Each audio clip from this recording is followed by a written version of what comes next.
When power is everything, balance is necessary. The SVM-145P. This isn't your ordinary monopod. A rapid modular ally built for speed and engineered for precision.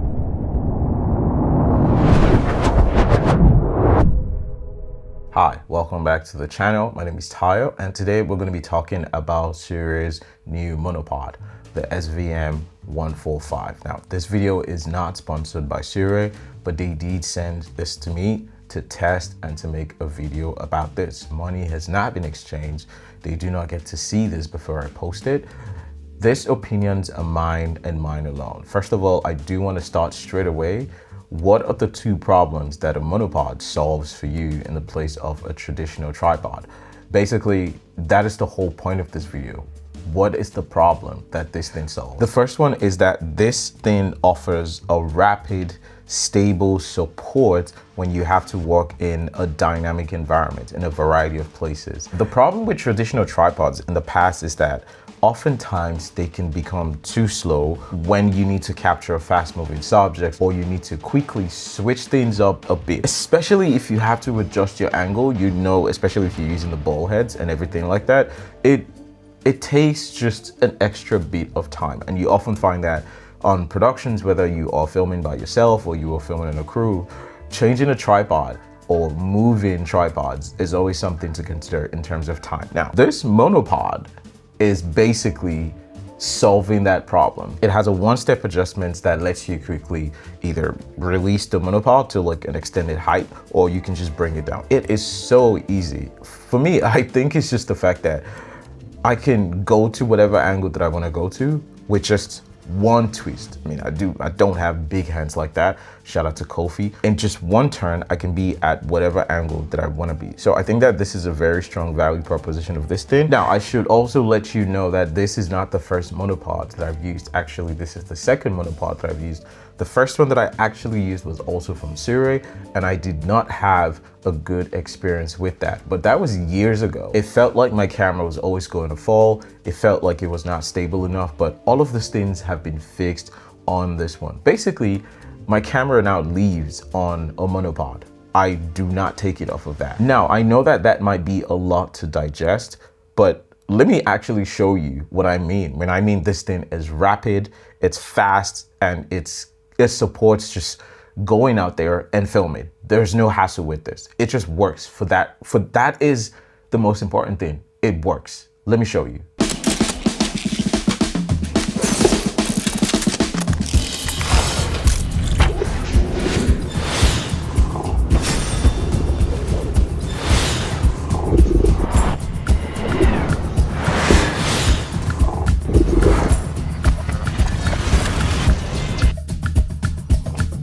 The second thing that this monopod offers is the fact that this thing can do multiple setups. What do I mean by that? This thing has the ability to be able to go into 3 different modes, where you have the regular monopod mode, you have something called an extension mode, where you purchase an extender to lengthen the height of the monopod, and you also have a tabletop mode, which is where you take off the ball head and you just put that on the clamps. Depending on where you're filming, this 3 different setups might be able to help you in different conditions. If you need to get an extremely low angle shot, which might be relatively difficult on a tripod or would take much more time, here you just take out the head, put that on the stand, and you're good to go. You get your low angle shots. If you want a long one, you get that. Actually, I will work on another video where I show you 5 creative shots that I've been able to achieve using this monopod. But basically, you are able to put this in a variety of situations, especially for photographers, especially for like filmmakers, solo filmmakers more specifically, where you're usually by yourself, you don't have the luxury of someone helping you or assisting you, and you need to get something on time. This thing is possibly one of the best options to replace your tripod. Yes, I said it. This thing will replace your tripod for solo creators and for photographers. In most cases, solo creators. If you're just by yourself, it just makes your life easier. It just makes your life easier. So the modularity of this monopod is something that I think SIRUI has done really well in terms of how they're able to quickly go between those 3 different modes. Quickly is very subjective. I don't think it's just like a one-stop pa pa pa. But in the case of going to the tabletop, it's as easy as just you detach, remove the head, and you put it back into the other clamp, and you're good to go. So it's faster than the traditional tripod. I should preface this by saying that all of this is subject to the weight of your camera. I have a pretty decent setup. I have a Sony a7 IV, a Sigma 24-70 on here, and it literally sleeps on this monopod. I almost never take it down because that is just my creator setup now. Now, I've gone on and on about the problems that this thing solves. There's not gonna be an unboxing video. It's a monopod. There's just so much that you can unbox out of this. But I wanna tell you what this monopod really is and everything that you should know about this monopod in rapid fire, and I'm just gonna give you bullet points. I don't want this to be longer than it should be. Basically, the first one is that this thing offers a modular 3-in-1 design. You can use the standard monopod in a lot of ways. The extended one, if you want to get longer, and the tabletop for your Zoom calls, for your online meetings, or to get like extremely low angles, or just to be able to put this in very unique perspectives, you'll be able to get that with this. The second thing is that this thing offers a rapid 1-step height adjustment. It's just one twist and you can go from the highest point to the lowest point. I've tested this a lot and it works. It is very durable. In the process of my testing, I've probably put this thing through quite a bit of twisting and turns. So it really works. The twist lock mechanism, I can guarantee you that it is very smooth in terms of how you use it. There's no friction. It doesn't start to get boggled down by anything. It's very good. It works. The third one is that this monopod is lightweight and durable. Durable is something that you cannot really tell until maybe after about 6 months. But I can confirm that it is lightweight. I can lift this up with just one. Well, I mean, I do kind of lift, you know, but this is still lightweight. And I think that a lot of people are going to be able to work with this and it will not be too heavy for them. The durability of this, I guess time will tell, but so far so good. It looks solid, it feels solid, and it acts solid. The next one is the stable support. Now, SIRUI is saying that this thing can support up to 22 lbs, which is a load of bullshit, as a lot of people should be using kg, which in kg would be 10 kg. I haven't really tested that out in terms of what the maximum payload on this would be, but I can tell you this. This is the only monopod in the history of me using monopods that I've felt like my camera is not gonna fall. Yes, there is still some movement in terms of the overall stability of the monopod, because once again, it's still a monopod, but it's movement in terms of it picks up micro vibrations, but I will get to that in the cons and what I think that they could possibly improve on in the next iteration of this. But it is stable enough for me to go to sleep and know that my camera is not gonna fall over, even if it's windy. The base tripod that has been installed in this version is giving very confident vibes. So yeah, the next one is that this thing comes with a fluid head for smooth panning. I believe you do have to get this package differently. It doesn't naturally come with the monopod, but I would say that just to improve the user experience, I think that you should get the fluid head. If you already have a fluid head, fine, you can put that. It does come with a 3/4, is it a 3/4 inch screw at the bottom of it that you could screw your heads to, if you, not your head literally, like your tripod, your tripod heads, if you already have something like that. But I think that this head is very, very well suited to this monopod, and I highly recommend it. I think I highly recommend it. Comes with a standard Manfrotto plate, which is great, which means that I can just instantly take from a monopod and go straight to my gimbal. And I find that that works really well for me. So I'm happy with that. I love the fluid head mechanism on this thing. It is very smooth. It is very rigid.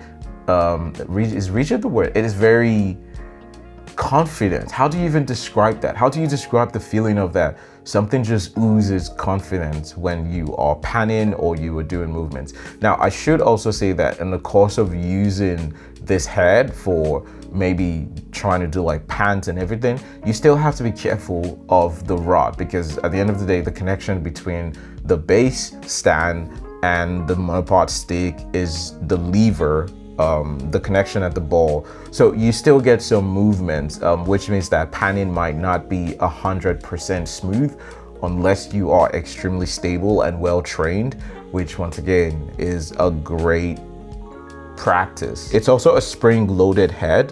That's one of the things that I love about this, is that when the camera is, I can leave the camera and it will spring back up itself. It's compact enough to be able to take it elsewhere without being boggled down relative to you using a monopod. This is, it's just one monopod. No, sorry, not a monopod. Instead of a tripod, this monopod is just really good enough to be able to fit on a backpack, strap that on your back, take this hiking. It's light enough that if you take it hiking, you won't feel like, oh, I'm carrying an extended weight. So it is compact enough to be able to go anywhere with you in the elements and things like that. SIRUI has also said that they've designed this for the outdoors. So this thing can survive temperatures from about -30 degrees to about 70 degrees Celsius.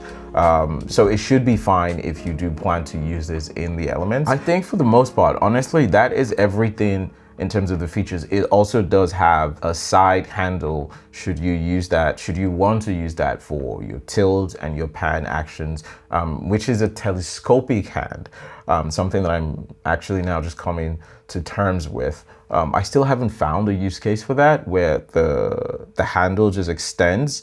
I would assume that in some cases you just want something longer. I don't know why you would want that, but that feature is available to be used. I feel like that is everything that anyone would want to know about this. This covers the key features and the benefits of this monopod. Now, with that being said, this thing is not perfect. It is still a monopod. There are a couple of things that I feel they might be able to improve on in the next iteration of this. The first one is the stability. Yes, it is still a monopod. The connection at the joint, sometimes the stability is quite unstable there. And that's why I say that it jitters. So if I'm doing a panning action, it's not able to just lock in place and give me an extremely locked on shot. There's still a couple slight movement here and there, which once again, I believe that can be improved on, but relative to what was before, like, it is good work. So maybe in the next version of this, there's a more stable locked on version of this where it doesn't really move as much and it can really give you that stability that you want. I think that occasionally as well, you will see that it jitters here and there, just, by virtue of like it being,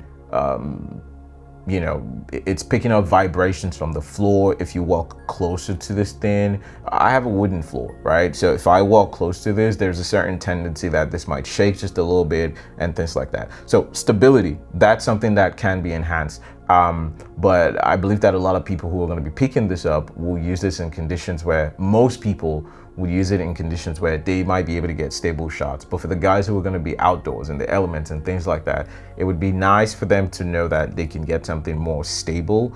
It will not give you the stability of a tripod. I wish.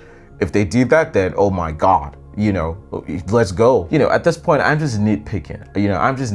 This thing it's a great gear. Personally, for me, I found it extremely useful, but I'm just nitpicking. I still got to do it. Got to find something that it can be improved on.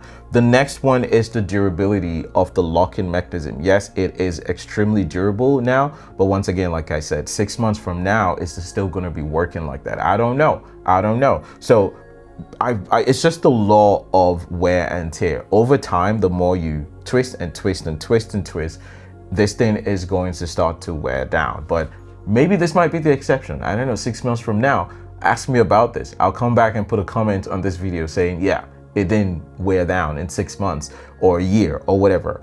I make that commitment to you. I will put it in the comments to let you know if this thing's gonna be durable 6 months and a year from now. The next thing is the vibration dampening. Now, if you are filming in dynamic situations, this thing can benefit strongly from some additional dampening features, which you would see that I've mentioned that over the course of these videos, how you get micro vibrations being picked up. So it could just further smoothing out the panning or the movement, or make it easier to like capture very smooth footage. How that's going to be done, well, I'll let the guys at SIRUI figure that out. I'm not the engineer. And the last thing is also just another way to distribute the load and optimize the center of gravity for that. You know, because even with a 10 kg payload, right, if the design is worked in a way where you can improve the load distribution, just to be able to put your camera or whatever gear you have on that at the right center of gravity, maybe there's like a, you know, a mechanism that can be pulled to that. That will sort of help in reducing some of this dampening that we're talking about, and things like that. One of the ways that I found to optimize that, and I think that leads me into the next two things that I want to talk about in terms of this monopod, is how to optimize the use of this monopod. The first thing that I think you should do in terms of load optimization, because that is extremely crucial for this thing to, you know, to work properly, is one, make sure that you have the pointy leg forward, which if the light is going to tip over, the leg in front is going to stop it, right? So you want that extra beat of like, you know, a barrier to make sure that your monopod doesn't fall over. And the second thing is that you should use extra weights. So on mine, I have a power bank, which powers my rig. And I just put that in a pouch and just hung that somewhere to be able to give me a more balanced center of gravity. It's not like an ideal setup. It's just a way for me to distribute more weight so that the camera just sort of sits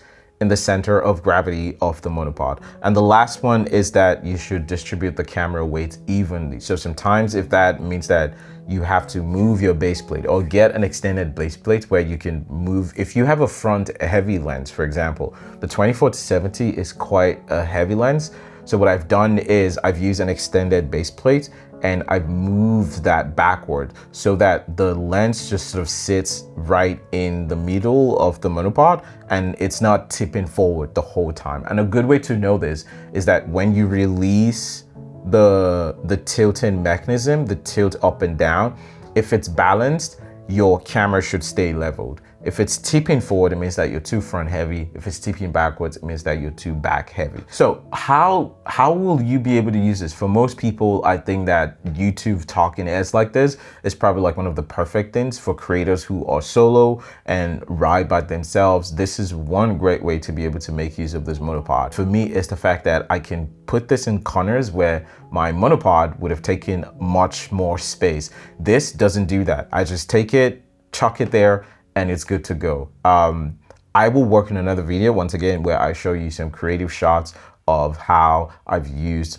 this monopod. The next thing is online video calls. I just chucked this behind my computer. A tripod would have taken way more space, but this, I just put it right there. It takes just this amount of space. One way that I'm also going to be using this is using it for getting unique angles and tight spaces. And once again, I would do that in a following video where I show you 5 incredible shots that I've been able to get just leveraging on the form factor of this monopod. And I think that everyone can benefit from that. All right, let's come in here. This is not a perfect product, but it is a great product that works for most people. And I'm talking to solo creators. I'm talking to the average everyday person who just wants something that doesn't bog them down, that helps you create. This does that because it is lightweight, it is simple, it is straightforward, and it just works. So that should be the fundamental of any gear. And I take pride in only recommending things that is just practical for the everyday filmmaker on this channel, because I know that not everybody is going to be in a production set, not everybody's going to have multiple crews to work with. I highly recommend this monopod. I've been using it. My camera lives on this. I have zero regrets. I'm not afraid that my camera is going to fall. Everything just checks. This monopod is a great piece of gear for me, and if it works for me, I believe that there are people who also have needs like me, and that fits into the majority of people because I am for the people, not lead by the people. I'm not a revolutionary, but you get the joke there. All right, so I'm gonna take a moment to tell people subscribe to the channel. Guys, if you have enjoyed this and you found this thing useful, please subscribe to the channel. It helps the numbers. It helps me know that you guys want to see more videos like this and you find value in what I'm talking about, because I just don't want to waste your time and I don't want to waste my time. So let me know in the comments of this video if you found this video useful. If you have any questions about this monopod, I think that put it in the comment and we will chat. I always respond to every comment, even the bad ones. Even the naughty ones, I respond to that. So please subscribe. You can follow me on Instagram. You can follow me on Twitter. You can follow me on LinkedIn. I mostly don't use Twitter anymore, just Instagram and LinkedIn. All right, let's wrap this video up. We're about to be done. I'm gonna put a link in the description of this video if you would like to purchase this SVM-145 monopod. The link will be in the description of this video. Please, if you want to buy, you can buy using that link. It sort of helps to support the channel at no additional cost to you. It just helps to keep this running. And I want to end this video by saying that, once again, thank you. Watch the video, share, subscribe, like, all that good stuff. And I'll see you on the next video. Bye. Oh, no, gotta drink some tea. This is, let me put you guys on. Let me give you some game, right? Let me give you some game. 30 years of experience. You see that? Wait, where is it? Right. 300 years of experience and